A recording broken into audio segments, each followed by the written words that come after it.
Thank you for tuning in to Zim News Beat TV with Robert Tapfumani. Azindi right amene kumba kulisei. Kumba kuli right sekuru. Ndinati nali vankhani zizinji pamwepa pana nkhani ya kugwamfale ndikupeza pamwepa kumwikwago pakugwamfale mbali. Anzi nsatatola nawe yakawanda ipapa ndirikuona nawu ekuti kumba kwako ndiani anodona buka. Hanzadzi yangu. Iwepo dakhala nakaza ngani siwe awiri. Anzi okalola kazitu. Chokwadi sekuru. Wajuwira lukoni. Ayo chitu ali kupi. Atengana mamuna mnango. Akatola nomwe Chokwadi mume. sekuru.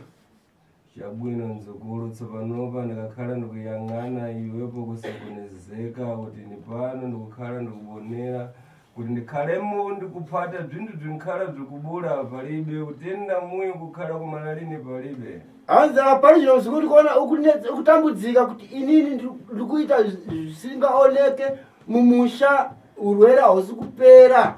Chokwadi. Mwezone. Andizvo zvaereka tikwete. Chokwadi sekuru. Tsopanopa ukatama utokhala ukumva zvinhu zvokhala kupano. Zvichokera kupano. Anzi apali chino wafamba toda kuti uziye kuti izvi kubva nekupi. Chokwadi sekuru ndosanda uya. Kunango vankhala ukatama iwepo ungakhala kupata mama wako. Anzi kumba kwawefamba waibata mai vako. Chokwadi sekuru. Mwezone. Andizvo zvaereka tikwete. Chokwadi. Chabwino nzukuru. Zvakanaka muzukuru. Nkhani yako idai mabwino iyi namboda kuti ilibe mabwino pamwepo.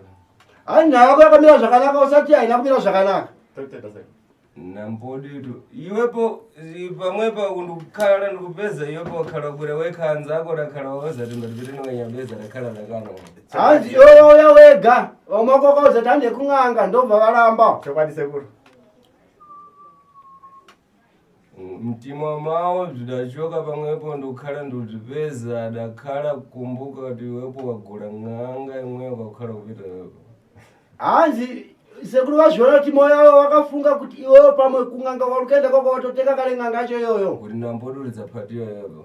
Kuti inini handifani ndibatwe ikoko. Si pankhala kukwatama nzako ensena kukhala kukuphata iwepo. Hanzi nokuti panofamba vamako vese vanogara vachikubata. Ndosaka ndauya sekuru ndizive kuti kana inde kuphatiwa chadidi nzukulu nambododzwa kundamiza iwepo. Hanzi chokwadi kubatwa mzukulu kubatwa siri zvakukunyepera. Tinotenda. Yopo ndikhala ndikuyang'ana pamwepo udapita kanyabeze udazotirani iwepo. Si ndikukhala ndikupeza udapita kanyabeze udapasirwa mankhwala yakuti uphe mamuna adakutengera mkazi wako iwepo. Hanzi inini ndirikuona wakaenda kung'anga ndokobva unopuwa mushonga kuti uraye murume akakutorera mukadzi wako. Sekuru apo Bodapita Mozambique udapechitani. Apa ona Mozambique wakaita sei mzukuru? Kumozambique pandakaenda kumozambique mushonga wandaida ndaitotsvaga mushonga kuti ndiuraye munhu ari kunditambudza.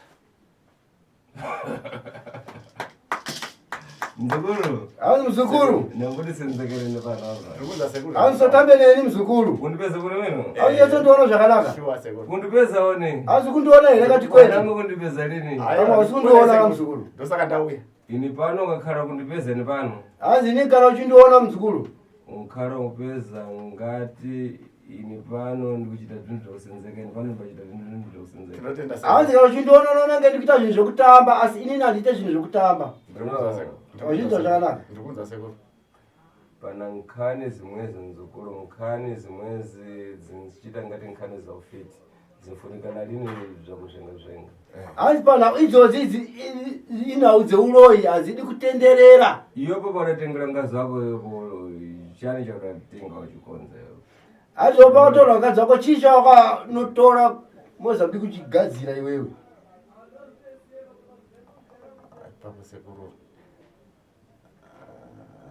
Ipapo sekuru ndikushaya nekuti chokwadi chandikuziva ndechekuti ndakapiwa mushonga kuti ndaida kutorwisa munhu akundirwisa asi pamukadzi apa nekuti mukadzi akazotorwa mushure upone muimba pamwano muntu mweyo wakura ungu ima pamwano muntu mweyo wakura ungu pone nzukuru. Hanzi munhu wakutaura iye mzukuru ndeupi?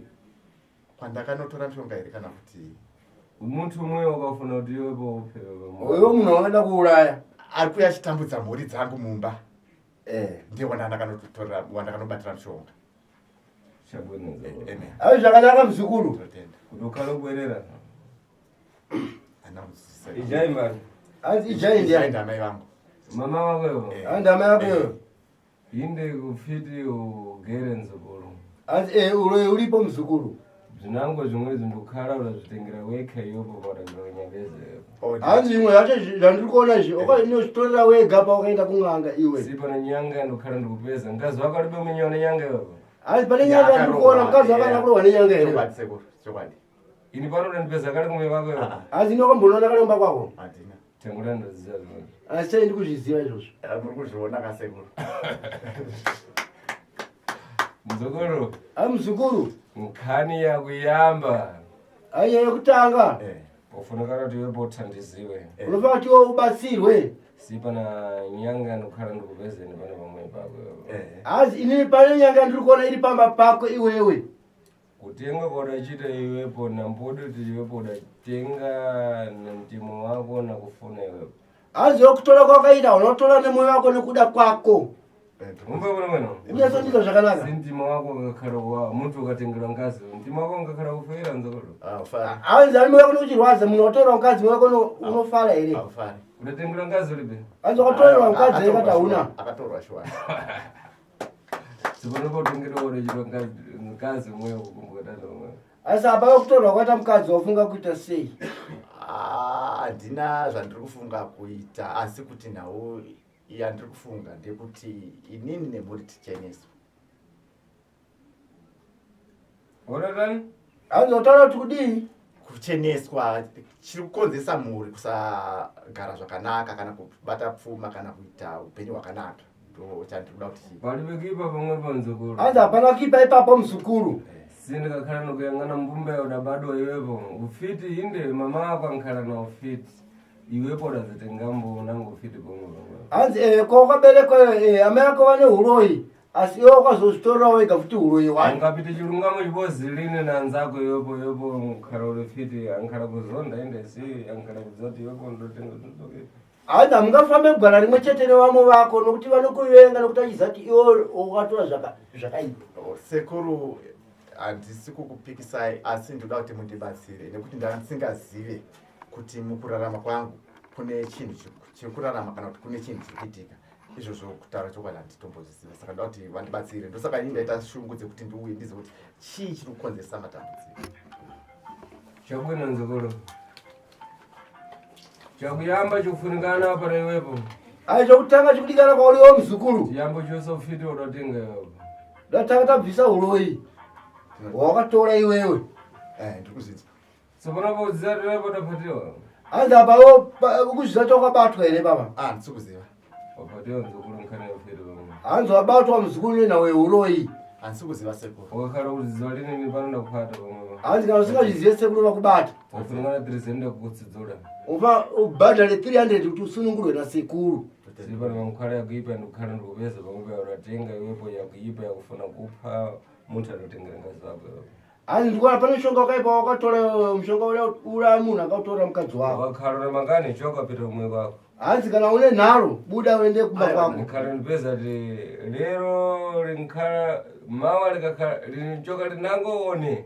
Hanzi ndione kuti mangwana zuva iri unoriona here buda kwalene here kana kuti kwete. Aiwa izvozvo hasizvo zvandikupikisa. Inini ndati Palibe patsogolo patingapite nzukulu. Hanzi apa panombere kwatinoenda muzukuru. Palibe pfiti nangweni ngakhale ndikuyamba kuphata ini pano pfiti ndiwepo. Hanzi hapana mwe muroyi anengatange kubata muroyi ndiwe. Siuda kuwanza mankholo yakuipa. Nokuti wakagadzira shonga yakaipa. Ini pano ninchita lini zvinhu zvakusenzeka nzukulu. Nampodi ukakhala udauziva zvinhu zvakunama nanzako adakuziva zvakunama. Ini pano ninchita lini zvinhu zvakusenzeka. Hanzi inini handite zvekutamba muzukuru kana wakauzana umako ndezvekunyepa sekuru havaite zvekutamba. Inini handisi kurambira sekuru kana kuzvirambira. Ndati inini handisi kuziva mushonga wandakabata kuti wanga wakaipa zvakaita sei handizivi. Ndosaka ndati ndauya pasekuru kuti vaedze kundipatsanurira ndizive.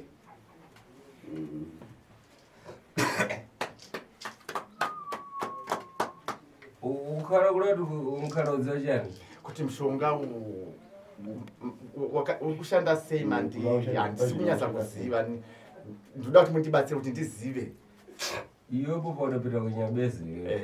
hanzi iwe pakaenda kung'anga uchifuna kuthandiziwa iwewe ila kubatsirwa kuti upe muntu ada kutengera ngazi wako urazariitani ulaye munhu akatora ngazi wako waudza ufanapire pang'ono ukachitazvenga unthandizika lini aiwa wadada zvinhu totatendera haubatsiriki ipapo sekuru ndoti mundibatsire nekuti nawo yandikunyatsa kuziva ndoonawo yekuti ndaida kuti ndishereketere ari kutambudza muri mumba mangu mumba mandinogara inini kuti mushonga ndakanotsvaga kuti ndigadzire murume akatora mukadzi wangu sekuri ipapo ndikupa gomera asi kupanzwisisa Edison mani hanzi Edison ndiani Edison munin'ina wangu asi akapiwa zita rababa baba wawe hanzi nababa wako iwewe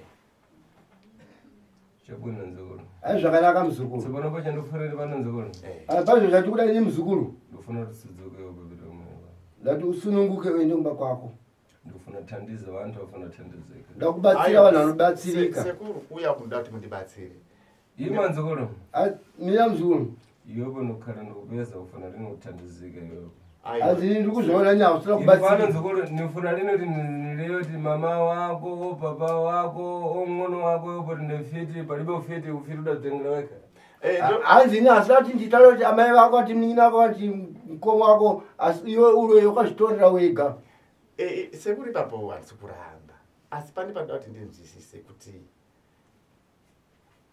sekuru iwe nzukuru iwe muzukuru doleni mbani doleni ndiani doreni ihanzadzi yangu amachitotenda kugwa hanzi aita anorwara anodonha iwepo ninamborosenzekana nevana vangu hanzi iwe muzukuru aiwa ipapo sekuru handisi kuparamba zvandikutaura ndati mushonga kana ndakabata kushanda kwauri kuita kwandiri ndokwasiri kunyatsa kuzwisisa manje kuti zviri kushanda sei sekuru ndosaka kana kuti ndini ndidaire kuhama dzangu kuti zviri kuitika mandidi handigoni kuda nekuti hasi kunyatsa kuziva kuti nzukuru zviri kushanda muzukuru nambori kuti hanzi ako akakhala asalira kumuyi iwepo upita patsogoro kuti iwepo nzaliro iwepo ndo wabwino nakuti iwepo wapita patsogoro nifuna lini zimwezi hanzi inini muzukuru handidi kuti aziwe ndowatungamira kumberi ozonziwo waita zvakanaka vasara kumashure ndowaita zvakaipa sekuru havachidi izvozvo aiwa muntu wakapita patsogoro rabwino ndo wabwino wakapita patsogoro una zvakipa na zvakipa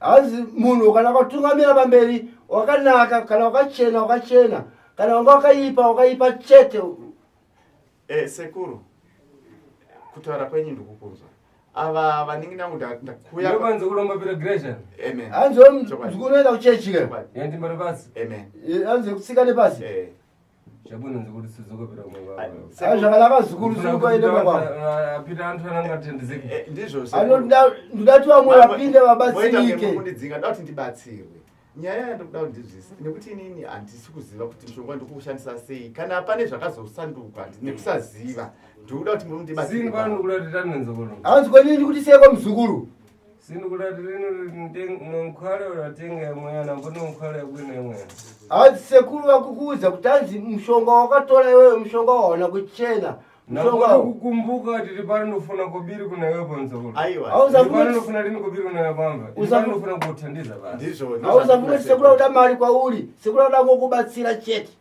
zvandakuuza ini pano nzokolo wakakhala tikupita nziri mako iwepo ninguthandiza zvakakhala tikupita lini nziri mako iwepo pita kwanangwa nyabeza nguthandiza wana muzukuru zvandakuudza ini ka zvapinda mupfungwa dzako ndinokubatsira ka zvapinda mupfungwa dzako zvisina kuita nazvo enda kune dzimwe n'anga kana kuti kune vamwe vaprofita naweni pano basi ninkhala ndikuthandiza vantu nzokolo hanzi handisi nini chete ndinobatsira vanhu ankhala kuthandiza vantu azinji hanzi vanobatsira vanhu vakawanda asi ni pano ndikakhala ndakupata nkhani yaufiti iwepo ukakhala kufuna chita makani pamwepo ninkhala ndikupeza simane mbozi nkhale kumala lini pamwepo ukakhala kumaliza simane mbozi pamwepo nkhale kunduza nzukulu hanzi ukuona ini ndikaenda kubata nawo euroyi tofana kuti ndizvipedzise nokuti inini iwewe pauri papo kana 1 week aupedze kana walibe fiti nangu yanikhala ndikupata pakuyamba ndikupata niyamba iwepo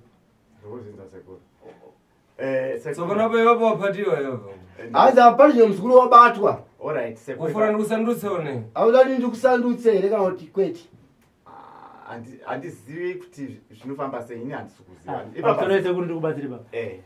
Hama dzenyu sekuru takuita sekuru dziri kufamba dzikubatai kuti muroyi. Hapana kunharo. Sekuru vari kuti ndakubata kuti uri muroyi. Handiti sekuru vakati makaenda kuMozambique makanotora mushonga wakaipa. Imi makabvuma kuti makaenda kuMozambique. Makabvuma mega kuti makanotora mushonga wamaida kuti muuraye munhu aitambudza muri. Handiti zviri pachena. Saka muda kubatwa zvakaita sei imimi? Pamuri kuti hamusi kunzwisisa. Makanotora mushonga wokuti uraye munhu. Mushonga uyu dhima muroyi wacho zviri kuitika kumhuri kwenyu zviri kunangana nemi. Saka muda kuti munzwisise pakuti chii imimi. Muda kuti munoti ndakatora mushonga wangu ndikati ndoda kuuraya nhingi, ndopamuda kuti mubvume kuti zvichokwadi ndiri muroyi. Ipapo ndasina kupanyatsa kuzwisisa. Sekuru ndinotenda, ini ndikuda kubatsirwa kana ndiri kukonzesa maproblem, ndida kuti ndibatsirwe sekuru. Mhuri dzisununguke, ini ndisununguke. Chabwino nzukuru. Zvakanaka muzukuru. Wakhala ufuna thandizikani nkhala ndikuthandizani. Si palibe mfiti namwe nkhala ndikuyamba mfiti yakuyamba ndiwepo. Hanzi makada kubatsirika ndokubatsira asi hapana mwe muno yekutanga ndiwe. Ndazvinza sekuru. Wanyatsonza zvakanaka. Ikanyimbo bwezi nzukuru. Naro inaro ereguwe naro direwo ereguwe naro inaro ereguwe naro direwo ereguwe naro inaro ereguwe naro direwo. Zvakanaka muzukuru. Pamwepo nzukuru. Hanzi papa muzukuru. Wakhala ukumva kuti pano ndinkhala ndikuthandiza vantu ankhala na mavuto amwari. Hanzi kana uchinzwa kuti ndobatsira vanhu vaya vane matambudziko. Ndinkhala ndikuthandiza muntu ankhala afuna kuthandizika. Hanzi ndinobatsira anenge achida kubatsirika. Ukakhala ubwera iwepo una ufiti umwewo udakhala kuchikusokoneza, ndinkhala ndikukuthandiza ukakhala ufuna kuthandizika pomwe. Hanzi zvakana wakanouraya kana kubatsirika. Sekuru vanokubatsira uroyiwo uchipera futi. Ukapita kanyabeza ukatenga mankhwala yakuipa ukayaponyera pamwepo yakayamba kukusokoneza, ndinkhala ndikuthandiza pomwe ukakhala ufuna kuthandizika. Hanzi kana ukaenda kung'anga ukatora mishonga wakaikanganisa kokuye sekuru vanokwanisa kukubatsira futi kana yakanganisika mishonga iya. Nambode kuti iwepo ukayamba kupita kwanyabeze iwepo nzakumbuka kuti nipano ninkhala ndikupatiwa lini nzukuri nipano ninkhala ndikupata basi. Hanzi usazofunga kuti pamwe aka ndakafamba ndakavanaenda kung'anga handibatiwe sekuru vanobata chete. Pamwepo nzukuri ndifuna ndinokunamiza iwepo chakuyamba kufunika na 3 kukutsudzula iwepo. Hanzi muzukuru asida kukunyepera. Chokutanga chikudikana pauli papa ubvise $300 yokuti usunungurwe. Nkhani yaufiti yaudatenga imwe. Na euroyo wakatora nkhani zinangu kuti ndzapita patsogolo. Hanzi mwenye atozoenda mberi. Ndizo ni machetero kana. Ando zvandoita muzukuru. Sekuru ndazvinza. Asi handiziva kuti ndoita sei. Pane zvinhu asi ndane mari ingakwana $300. Asi ndoda kubatsirwa. Wakakhala palibe nzukuru ninkhala ndikuikha nembodo zvinepo. Hanzi kana upasira muzukuru ndokupa nyora 2500 nyora. Ndikhala kumara tinambodo zapato pomwe. Zvigare zvapera rusazobata futi. Sekuru ndikuzvinzwa. Nawe kuti vakomana vakaramba ndivo vari kuziva kuti ndini kubata. Asi shuwa chikuru chandaziva kuna sekuru kuti ndini ndakashata ndasingazviziva. Asi nyaya iripo ndaida kuti ndizive kuti shuwa kana ndiri ndikukonzesa maproblem ndiite sei ndibetserwe. Nekuti kana kuya kwandakaita vaningi ndakatovafonera kuti ndazoenda kwasekuru but asi ndaita sei ndabatsirwa. Kana kuseni kuno kumwe atonifonera kuti asi ndaita sei asi ndabino nzukuru dzimwedzo basi sini pano ndakuza kuti pamwepo nkhani yako yepo ikufunika na 300 yakuti iwepo ndikutsudzule. Hanzi muzukuru ndizvozvo chete. Panhau yako iwewe pangodikana 300 chete kuti sekuru vakusunungure. Wakakhala palibe yopo ndikukusandutsa abale wako anzakhala kukwera kudza kuthandiza iyopo udasanduka basi kakhala dochimezi pankhala palibe basi ninkhala ndikukusandutsa basi. Hanzi inini vaje kana pasina nengi badala mari yacho anditika sekuru vanokusandutsa hama dzako dzinotouya dzokona kwasanduka. Napoto ndingakhala ndikukulekerera thangula kuti wakwera wekha. Hanzi handikulegereri kuti wauya wega. Ndine tumwe. Hanzi azviite izvozvo. Sekuru ipapo ndikuzvizvozvo. Ndo ndati mari ndo yandisina. Palibe nzukuru nkhani udapata njakipe mwe. Hanzi hapana muzukuru nawe yawakaita yo ndo yakaipa yawakabata iyi. ini nditoda kuti ndichene sekuru asi nawaenda taura kuti ndasingazive kuti zvandakabata ndo zvakaita sei. Ko imimi akabveka akudze kuti mune munhu ari kukangasa mhuri yenyu wamaida kuuraya ndiani? Aya kumashure mazuva ataingotambudzika mumhuri ndopa ndakati aiwa amai vedu vari kutitambudza ndisati ndatombobata. Maida kuuraya mai? Aiwa ndaikuda kugadzira pamba pangu inini ndini ndaitogara nawo mushoko. Aye shoko renyu ramataura mati makanotora mushonga kuda kuuraya munhu ari kukutambudzei. Akanga akudze kuti pane munhu ari kukutambudzei itai zvekumuuraya ndiani? Aiwa akangotendai munogadzira kana magadzira munhu iyeye ari kuita zvakaipa anoita sei? Anofa. Saka haana kuenda direct asina kuti hatsi kuzviramba kuti sekuru pamumba nekuti ini haana kuziva kuti mushonga wakaipa zvakaita sei ndasingazivi sekuru. Ipapo shona ndokupera ndasingazivi.